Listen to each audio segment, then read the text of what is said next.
Kalian pasti pernah lihat brand-brand Indonesia seperti Tolak Angin, Erigo, Pertamina naruh iklan di platform-platform luar negeri dan internasional.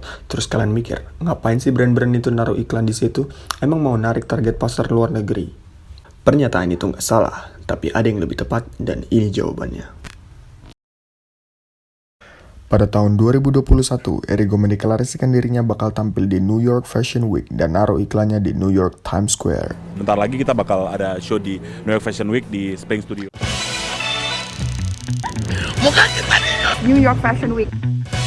Kita masuk fotonya di Times Square, gokil.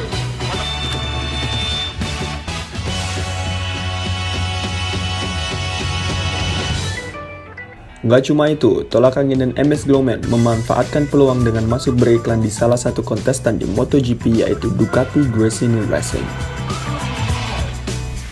Look at that gap coming down here. Enea Bastianini, we talked about it so many times last year. He was the master of tyre preservation. How many times? Hampir sama kayak Tolak Angin, Pertamina nggak mau kalah buat naruh iklan di MotoGP. Nggak cuma naruh iklan, Pertamina justru membuat tim, yaitu Pertamina Mandalika SAG Team buat berlaga di Moto2 sejak tahun 2021. Mereka mau nyasar target pasar luar negeri? Mungkin, tapi justru target utamanya adalah pasar Indonesia. Kenapa? Karena kita suka banget kalau ada bagian dari negara kita yang go international, atau bahasa kasarnya, over proud. Seberapa ramai media sosial kita waktu dengar anak bangsa seperti Rich Brian, Nicky, Warren Hughes sebagai warga Indonesia pertama yang berhasil manggung di Coachella. My name is Rich Brian and I come from Jakarta, Indonesia. Egy Maulana Fikri, Bagus Kavi, Derek Michael Safiro, dan masih banyak atlet-atlet lain yang berhasil membukakan pintu atlet-atlet Indonesia buat berkarir di Eropa dan Amerika. Bangga? Pasti, tapi lihat seberapa antusias dan ramainya beranda Twitter dan Instagram kita membicarakan tentang hal tersebut.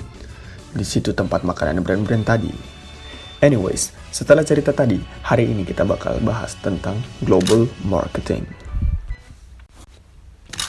Dikutip dari cleverism.com, global marketing strategy are actually important part of global strategy. In order to create a good global marketing strategy, you must be able to answer what I'm trying to achieve in international market. What are my company's strengths and weaknesses for that market?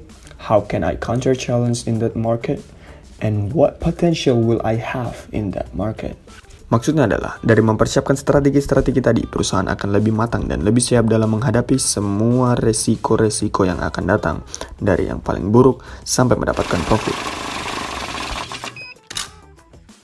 So in the global market strategy, there is 3 ways, which is, yang pertama adalah globalisasi. Strategi globalisasi dalam marketing adalah di mana suatu perusahaan membawa sebuah brand yang sudah ada atau sebuah promosi yang sudah ada ke negara lain. Contohnya, sebuah perusahaan Amerika yang menjual produknya ke Indonesia dengan iklan yang sama persis seperti yang ada di Amerika. Strategi yang kedua adalah adaptation atau adaptasi. Adaptasi dalam suatu strategi marketing adalah di mana suatu perusahaan memodifikasi produk yang sudah ada dengan mengadaptasi budaya lokal di mana produk itu dijajalkan. Sebagai contoh adalah McD dan KFC. McD dan KFC yang mulanya berasal dari Amerika menjajalkan suatu produk yang namanya nasi uduk, yang dimana nasi uduk merupakan kuliner lokal yang berasal dari Melayu atau lebih spesifik Indonesia. Yang ketiga adalah customization. Hampir sama dengan adaptation, hanya saja di strategi ini perusahaan diharuskan untuk membuat produk baru yang dimana produk tersebut harus relate dengan budaya lokal yang lebih spesifik untuk menarik attention pelanggan. Pembahasan terakhir adalah Global Market Campaign Development.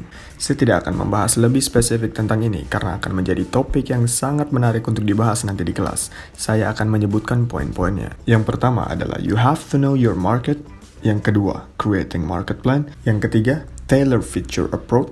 Yang terakhir adalah localize your communication. Hal ini sangat penting untuk memasarkan suatu produk. Karena di Indonesia mengiklankan produk dengan bahasa Indonesia saja belum tentu mendapat perhatian pelanggan, apalagi menggunakan bahasa asing. So, localize your communication. Itu dia penjelasan dari global marketing, and hope you enjoy this video. See you in the class, and last but not least, I just want to say, don't have a good day, have a great day. Thank you for everyone. Okay, thank you so much. Danny, wow, that's great, yeah.